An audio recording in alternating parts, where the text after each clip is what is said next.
Hello students, welcome to my YouTube channel. In my last lecture I explained Gauss theorem, and in this lecture I will do some problems on Gauss theorem and electric flux.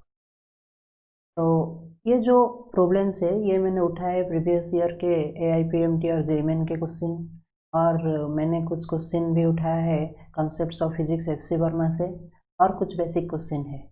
तो हो सकता है कि ये जो lecture video है दो part में आए, क्योंकि क्वेश्चन बहुत सारा है और मैं भी एक्सप्लेन करने के लिए भी बहुत ज़्यादा टाइम लग सकता है और वीडियो थोड़ा लंबा हो सकता है। चलिए शुरू करते हैं। तो ये है हमारा पहला क्वेश्चन है, और ये जो क्वेश्चन है ये IIT 2009 में आया था। और ये जो क्वेश्चन है ये क्वेश्चन को हम इस वीडियो के सबसे एंड में सॉल्व करेंगे। पहले हम कुछ बेसिक क्वेश्चन करेंगे और धीरे धीरे एक बेसिक फंडा क्वेश्चन से ज़्यादा डिफ़िकल्टी क्वेश्चन करते जाएंगे। तो ये जो क्वेश्चन है ये हम वीडियो लेक्चर के एंड में सॉल्व करेंगे।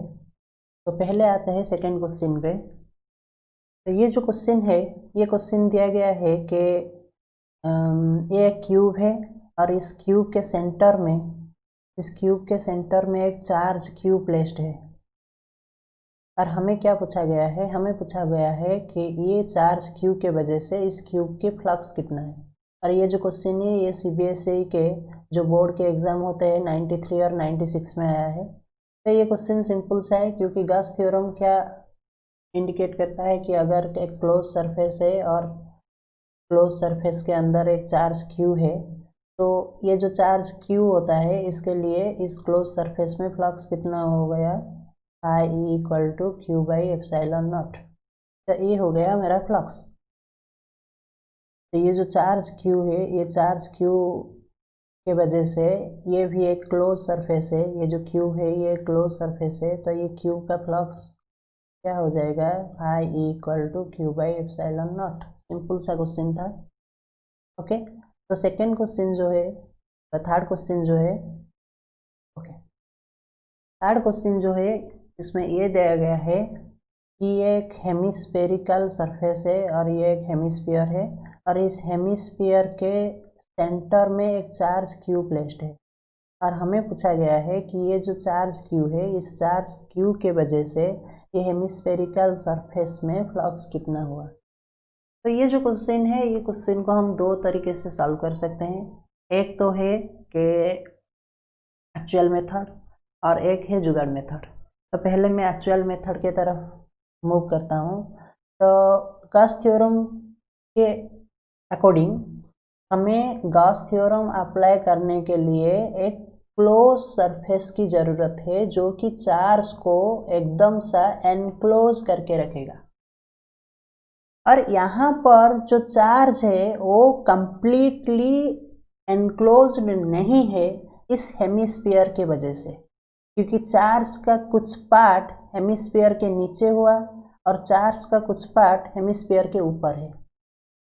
तो यहाँ पर हम गॉस थ्योरम अप्लाई ही नहीं कर सकते, क्योंकि गॉस थ्योरम अप्लाई करने के लिए हमें चार्ज को एक क्लोज्ड सरफेस में रखना है, और यहाँ पर ये चार्ज एनक्लोज्ड नहीं है। तो पहले हमें क्या करना पड़ेगा, पहले हमें इस चार्ज को एनक्लोज करना पड़ेगा। इसके लिए मैं क्या करता हूँ कि इसके ऊपर और एक हेमिस्फीयर कुछ इस तरह ले जाता हूँ। अब ये जो दो हेमिस्फीयर है इस दो हेमिस्फीयर के वजह से अब ये चार्ज कंप्लीटली एनक्लोज है, और अब हम यहाँ पर गॉस थ्योरम अप्लाई कर सकते हैं। तो गॉस थ्योरम के अकॉर्डिंग ये चार्ज क्यू के वजह से ये जो कंप्लीटली एनक्लोज सरफेस है इसका फ्लक्स हुआ क्यू बाई एप्सिलॉन नॉट। और ये जो कंप्लीटली एनक्लोज सरफेस है इसमें ऊपर वाला हेमिस्फीयर भी जाता है और नीचे वाला हेमिस्फीयर भी आता है।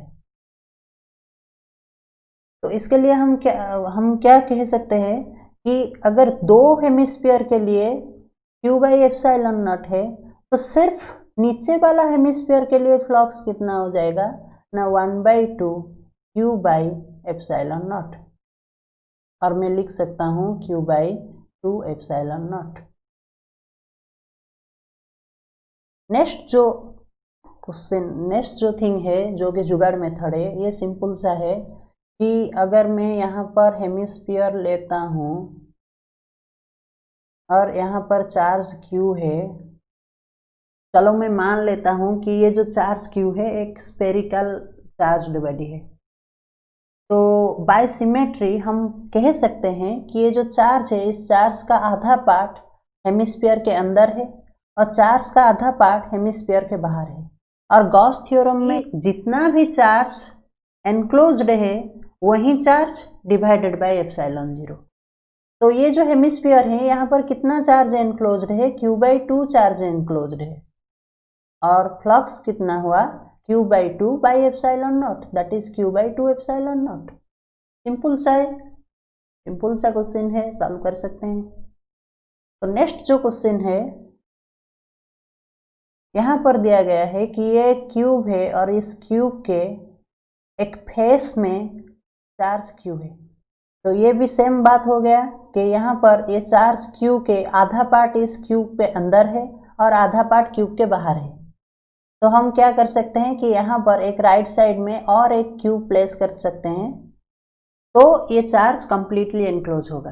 और दूसरा जो मेथड है, अभी मैंने क्या बताया था कि क्यूब के अंदर कितना चार्ज एनक्लोज्ड है, Q/2। और गॉस थ्योरम के according I equal to charge enclosed divided by epsilon naught, जो भी चार्ज एनक्लोज है डिवाइडेड बाय एप्सिलॉन नॉट। तो ये Q/2 हो गया charge enclosed divided by epsilon naught, that is Q/2 epsilon naught. तो नेक्स्ट जो क्वेश्चन है, नेक्स्ट क्वेश्चन क्या दिया गया है कि ये जो चार्ज है एक वर्टिसेस में प्लेस्ड है और हमें फ्लक्स थ्रू द क्यूब निकालना है। ये जो 5th नंबर में जो क्वेश्चन आया इसमें दिया गया है कि चार्ज जो है एक वर्टिसेस में प्लेस्ड है और हमें फ्लक्स थ्रू द क्यूब निकालना है। तो चलो मान लो कि ये वर्टिसेस में चार्ज Q प्लेस्ड है। तो पहली बात, ये जो चार्ज Q है ये कंप्लीटली एनक्लोज्ड नहीं है इस क्यूब के वजह से, और हमें गॉस थ्योरम अप्लाई करने के लिए एक कंप्लीटली एनक्लोज्ड सरफेस चाहिए। तो ये इस चार्ज को कंप्लीटली एनक्लोज करने के लिए हमें 8 क्यूब की जरूरत है। एक तो क्यूब एक राइट साइड में आएगा, एक क्यूब नीचे आएगा, 2 क्यूब नीचे आएंगे इस तरह, और 4 क्यूब इसके ऊपर आएंगे। और सॉलिड स्टेट में ऐसे भी हमने पढ़ा है, केमिस्ट्री के सॉलिड स्टेट में ऐसे भी हमें पढ़ा है कि जो SCC मेटल है, अगर कॉर्नर में एक एटम रहा तो एटम के 1/8 पार्ट क्यूब के अंदर रह जाता है। और गॉस थ्योरम के अकॉर्डिंग फ्लक्स कितना हुआ, फ्लक्स हुआ charge enclosed divided by epsilon naught. जो Q चार्ज है इस Q चार्ज के कितने पार्ट क्यूब के अंदर है, Q/8 divided by epsilon naught. तो मेरा आंसर हो गया Q/8 एप्सिलॉन नॉट। तो ये सिंपल सा क्वेश्चन था, इसमें कोई दिक्कत नहीं। ये जो क्वेश्चन है ये CBSE 2000 में आया था। और इसको हम क्या लिख सकते हैं कि 8 क्यूब के वजह से फ्लक्स हुआ Q/एप्सिलॉन नॉट, तो सिर्फ इस एक क्यूब में फ्लक्स होगा 1/8 इंटू Q/एप्सिलॉन नॉट। तो 2 तरीके से ये क्वेश्चन को हम सॉल्व कर सकते हैं। मेरा मानना है कि ये तरीका थोड़ा बेहतर रहेगा, क्योंकि हमें सिर्फ दिखना है कि जो हमारे पास क्लोज सरफेस है उस क्लोज सरफेस के अंदर कितना चार्ज है। हमें बाहर की कोई सरफेस से कोई मतलब नहीं, बाहर की कोई चार्ज से कोई मतलब नहीं। गॉस थ्योरम सिर्फ यही बताता है कि अंदर कितना चार्ज है, वही है हम। तो मेरा जो नेक्स्ट क्वेश्चन है, ये क्वेश्चन है कि charge placed at its centre and flux through each face. ये जो क्वेश्चन है ये एम्स के 2001 में पूछा गया था। DCE का जो एंट्रेंस होता है 98, 99 और 2001 में आया था, और CBSE बोर्ड के एग्जाम में भी 2003 में आया था ये क्वेश्चन। और ये क्वेश्चन सिंपल सा है, दिया गया है कि जो चार्ज है वो क्यूब के सेंटर में प्लेस्ड है, सेंटर में है, और हमें क्या पूछा गया है, फ्लक्स थ्रू ईच फेस। अभी हमें फ्लक्स थ्रू क्यूब नहीं पूछा गया है। पहले वाले जो क्वेश्चन था इसमें सब फ्लक्स थ्रू क्यूब पूछा गया था, कैलकुलेट फ्लक्स थ्रू क्यूब। अब जो क्वेश्चन है यहाँ पर हमें फ्लक्स थ्रू क्यूब नहीं पूछा गया है, सिर्फ फ्लक्स थ्रू ईच फेस पूछा गया है। चलो मान लो कि मैं सिर्फ इस फेस का फ्लक्स निकालने वाला हूँ। तो ये जो क्वेश्चन है बिल्कुल सिंपल सा क्वेश्चन है। ये जो क्यूब है, ये जो चार्ज क्यू है, इस चार्ज क्यू के वजह से to the cube, total cube में फ्लक्स है क्यू बाई एप्सिलॉन नॉट। और ये क्यूब में कितने फेस है? 6 फेस है। तो बाय सिमेट्री ईच फेस में कितना फ्लक्स हो जाएगा? 1/6 into Q by epsilon not.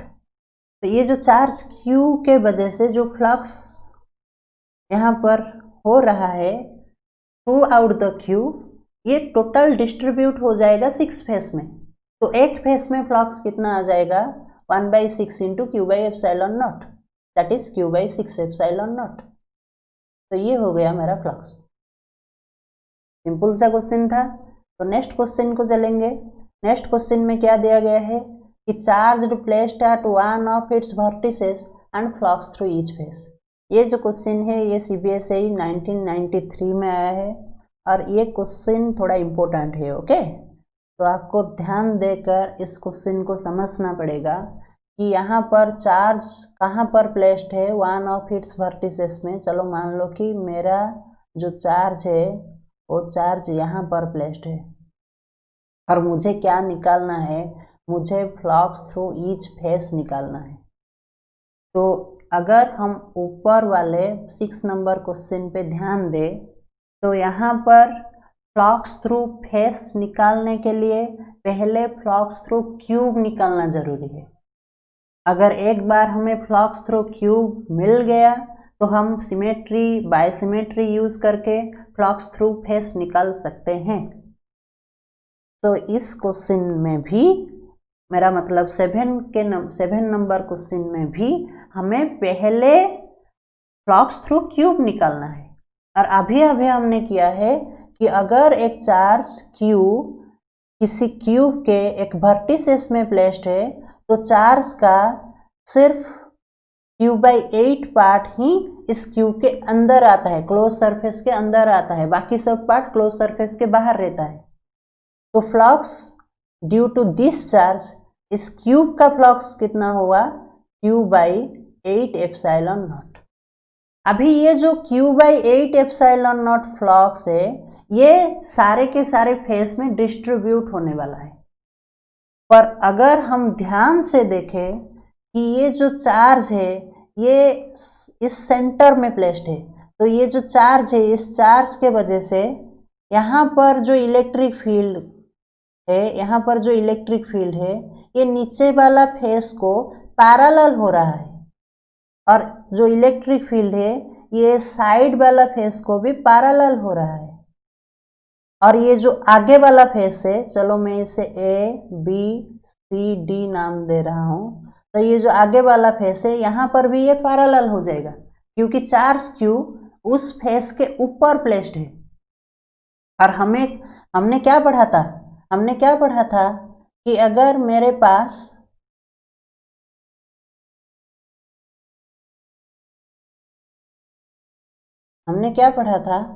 अगर मेरे पास एक सरफेस है कुछ इस तरह और ये जो इलेक्ट्रिक फील्ड है ये इलेक्ट्रिक फील्ड इस सरफेस को पैरेलल है, तो एरिया वेक्टर को तो परपेंडिकुलर हो जाएगा और फ्लक्स कितना हो जाएगा? फ्लक्स हो जाएगा 0, क्योंकि फ्लक्स का डेफिनेशन ही यही कहता है कि कितने इलेक्ट्रिक लाइंस ऑफ फोर्स उस एरिया को परपेंडिकुलर होकर गुजर रहे हैं। और यहाँ पर तो सारे के सारे पैरेलल होकर गुजर रहे हैं। इसका मतलब ये इलेक्ट्रिक फील्ड के वजह से इस फेस में और इस सरफेस का फ्लक्स हुआ 0। यहाँ पर भी वही सेम केस है, यहाँ पर चार्ज्ड प्लेस है तो इस चार्ज के वजह से जो इलेक्ट्रिक फील्ड क्रिएट हो रहा है, वो इलेक्ट्रिक फील्ड इस नीचे वाले जो सरफेस है, नीचे वाले जो फेस है, इस फेस को पैरेलल है, ये जो साइड वाला फेस है ये साइड वाला फेस को भी पैरेलल है, ये जो आगे वाला फेस है इस आगे वाला फेस को भी पैरेलल है, क्योंकि ये चार्ज Q इन तीनों फेस के ऊपर प्लेस्ड है। इसका मतलब ये हुआ कि क्यूब के जो 6 फेस है 6 फेस में 3 फेस का फ्लक्स 0 हो गया, 3 फेस का फ्लक्स 0 हो गया।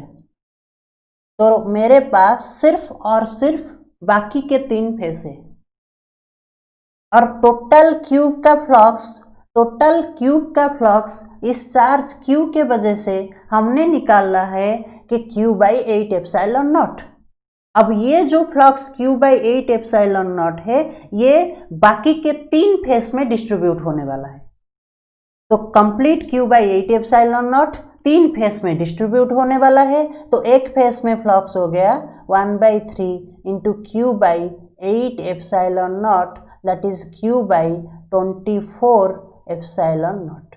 सिंपल सा क्वेश्चन है और सिंपल सा सॉल्यूशन है। पहले तो हमें क्यूब का फ्लक्स निकालना है, उसके बाद हमें उस फ्लक्स को सारे के सारे फेस में डिस्ट्रीब्यूट करना है।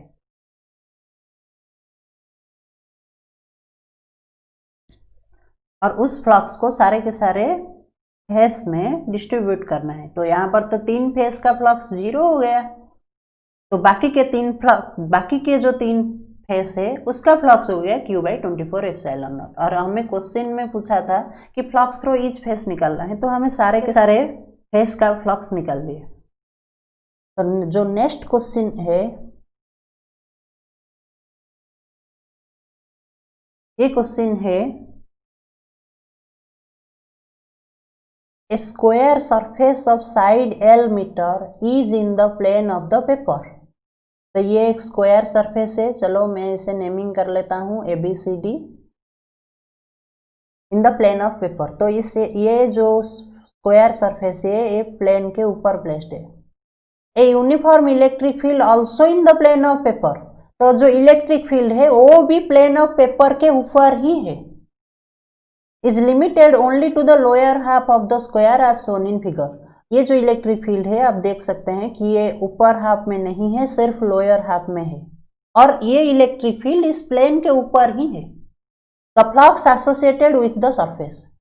तो ये सरफेस में फ्लक्स हो जाएगा वो मुझे पूछा गया है।